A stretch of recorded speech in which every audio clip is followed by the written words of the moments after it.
मित्रांनो नमस्कार. तुम्ही जर आता स्पर्धा परीक्षेचा अभ्यास करत असाल किंवा नीटची एक्झामची तयारी करत असाल किंवा इंजिनिअरिंग करत असाल, कुठलंही एखादं कॉम्पिटिटिव्ह एक्झाम देत असाल किंवा एखादी डिग्री कंप्लीट करण्याच्या मार्गात असाल आणि आता तुमचा अभ्यासामध्ये मन भटकत असेल, पूर्वी हुशार होता, शाळेमध्ये चांगले मार्क पडायचे, पण आता अभ्यासामध्ये मन लागत नाही, मन भटकतं आहे, मन स्थिर वाटत नाही किंवा एखादा तुम्ही अफेअरमध्ये आहात, एखाद्या रिलेशनशिपमध्ये आहात किंवा रिलेशनशिपमध्ये ब्रेकअप झालेला आहे किंवा तशाही प्रकारचे विचार तुमच्या मनामध्ये येत असतील तर हा व्हिडिओ तुमच्यासाठी आहे. कारण बरेच असे विद्यार्थी माझ्याकडे येतात की जे 10वीमध्ये अगदी 95% मार्क पडलेले आहेत, 90%च्या अभाव बरेच जणांना मार्क पडलेले आहेत. मग हुशार आहेत म्हणून घरच्यांनी चांगली परिस्थिती आहे म्हणून त्यांना नीटच्यासाठी अकॅडमीमध्ये घातलेलं आहे आणि आता त्यांचं अभ्यासामध्ये मन लागत नाही. किंवा एखादा इंजिनिअरिंग करायला लागलेला आहे, फर्स्ट इयरलाच त्याला असं वाटतं की मला आता हे सोडावं. बरेच विद्यार्थी असे भेटतात की जे फर्स्ट इयरला सगळी फी भरलेली असते तरी पण त्यांना असं वाटतं की नाही आता मला हे जमणार नाही, मी आर्ट्सला जातो, मी दुसरं काहीतरी करतो. असे बरेच विद्यार्थी आहेत की ज्यांनी आता नीटसुद्धा क्रॅक केलं आहे आणि पुढं मेडिकल ॲडमिशन घेतलं आहे, फी पण भरलेली आहे, सगळे डॉक्युमेंट जमा केलेले आहेत आणि आता त्यांना वाटतं की मला हे करायचं नाही आहे, मी आता परत बाहेर पडतो. फी तर सगळी भरलेली असते, डॉक्युमेंट्स पण लवकर मिळत नाहीत. बऱ्याच लोकांचं असं आपल्याला बघायला मिळते. पण याच्यामध्ये एक कॉमन विषय असा आहे की हे लोक रिलेशनमध्ये असण्याची शक्यता जास्त असते आणि या प्रेमामध्ये असल्यानंतर मग त्यांचं मन डिस्ट्रॅक्ट होतं आहे. हे एक प्रकारचं डिस्ट्रॅक्शन असते. त्यांची बौद्धिक क्षमता चांगली आहे, आकलन क्षमता चांगली आहे, हुशार तर आहेतच, पण हे जे रिलेशन आहे किंवा रिलेशनमध्ये ब्रेकअप झालेल्या ज्या गोष्टी आहेत या तुमच्या ध्येयावर परिणाम करत आहेत, या तुमच्या अभ्यासामध्ये तुमचं डिस्ट्रॅक्शन निर्माण करत आहेत. आणि मोठं ध्येय गाठण्यामागं सगळ्यात मोठा अडथळा हे तुमचं प्रेम प्रकरण असतं आहे. आता तुम्ही प्रेम करू नका किंवा कुठं रिलेशनमध्ये राहू नका असं मी तुम्हाला सांगणार नाही किंवा असेल तर ब्रेकअप करा हे पण तुम्हाला मी सांगणार नाही, कारण मी सांगून सुद्धा तुम्ही काय ऐकणार नाही. पण या गोष्टीचे धोके काय आणि तोटे काय आणि त्याच्यावर उपाय काय हे तुम्हाला मी निश्चित सांगू शकतो.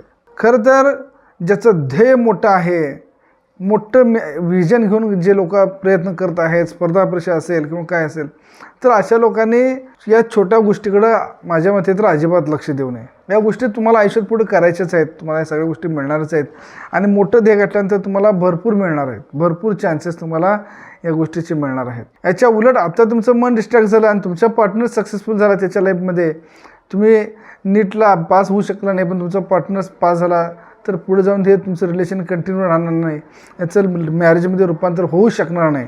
याच्या उलट तुम्ही जर या गोष्टीकडे लक्ष न देता तुम्ही पुढे जाऊन डॉक्टर झाला, इंजिनियर झाला किंवा स्पर्धा परीक्षेतून एखादा पोस्ट काढली तर त्यावेळेला मात्र तुमचा इच्छित पार्टनर तुम्हाला मिळण्याची शक्यता ही जास्त असते. त्यामुळं खरं तर ध्येय मोठा असणाऱ्याने हे प्रेम प्रकरण या गोष्टीमध्ये बिलकुल पडू नये असं माझं मत आहे स्पष्टपणे. कारण हे गोष्ट तुमच्या मनामध्ये डिस्ट्रॅक्शन तयार करतात. तुम्ही म्हणाल की मी भरपूर अभ्यास करतोय, भरपूर वेळ अभ्यास करतोय, माझ्या प्रेमाचा मला काही त्रास होत नाही, माझा पार्टनर मला मोटिवेट करतोय, पण किती केलं तरी त्या एक्झामला जेवढा तुम्हाला एफर्ट्स द्यायला पाहिजे तेवढे एफर्ट्स तुम्ही देऊ शकत नाही. खास करून कॉम्पिटिटिव्ह एक्झाममध्ये तर बिलकुल नाही. मोठ्या ध्येयाच्या तुमच्याकडून मोठ्या अपेक्षा असतात. शाळेमध्ये कसं तर गायडन्समध्ये वगैरे होऊन गेलं, पण ज्यावेळेला तुम्ही मोठ्या ध्येयासाठी प्रयत्न करताय त्यावेळेला सेल्फ स्टडी करणं आणि अलर्ट असणं, जास्त वेळ अभ्यास करणं, जास्तीत जास्त डोक्यात ठेवणं, 24 तास तोच विषय डोक्यात असणं हे जास्त महत्त्वाचं आहे. मोठं ध्येय त्याग मागतं आहे. त्याग म्हणजे तुम्हाला कुठं तर अभ्यास करायचा आहे पण मित्राचं कुठं तर आमंत्रण आलं आहे, कोणाचं तर बड्डे आहे, त्याग. कुठं तर घरचे लोक ट्रिपला चालल्यात पण तुम्हाला अभ्यासावर फोकस करायचा आहे, त्याग. परीक्षा जवळ आलेली आहे तर तुम्हाला डाएटवर फोकस करायला पाहिजे, आजारी पडत अशा गोष्टी खाऊन चालणार नाही, याला म्हणायचं त्याग. अशा प्रकारचा त्याग, तुमच्या इच्छा भावनांना मारण्याचा तुम्हाला मानसिक तयारी करायला पाहिजे.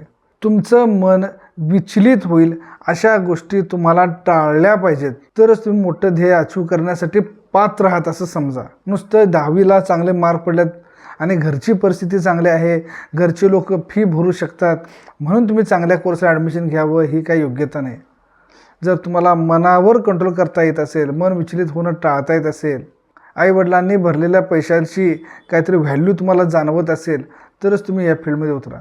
नाहीतर उगाच आईवडिलांच्या प्रेमाचं आणि त्यांच्या पैशाचं नुकसान तरी कशाला करायचं. मन कंट्रोल करणं, मनाला आवर घालणं हे फार महत्त्वाचं आहे. अशा ऑफर तुम्हाला येत राहतील, असे संधी, असे चान्सेस तुम्हाला येत राहतील, पण त्याच्याऐवजी आपल्या ध्येयावर फोकस करणं गरजेचं आहे. कोणीतरी आपल्याला प्रेमासाठी प्रपोज करत आहे, कोणीतरी अफेअरसाठी तुम्हाला किंवा रिस्पॉन्स विचारत आहे, किंवा अशा प्रकारे तुम्हाला काहीतरी रिलेशनमध्ये कोणातरी जायचं आहे, तर ह्या गोष्टी टाळून तुम्ही त्याच्याऐवजी अभ्यासावर फोकस केला तर तुम्हाला मोठं ध्येय गाठण्यासाठी मदत होईल. म्हणून सगळ्यात पहिली तर गोष्ट आहे की तुम्ही कुठल्याही प्रकारच्या अशा रिलेशनपासून दूर राहिलं पाहिजे.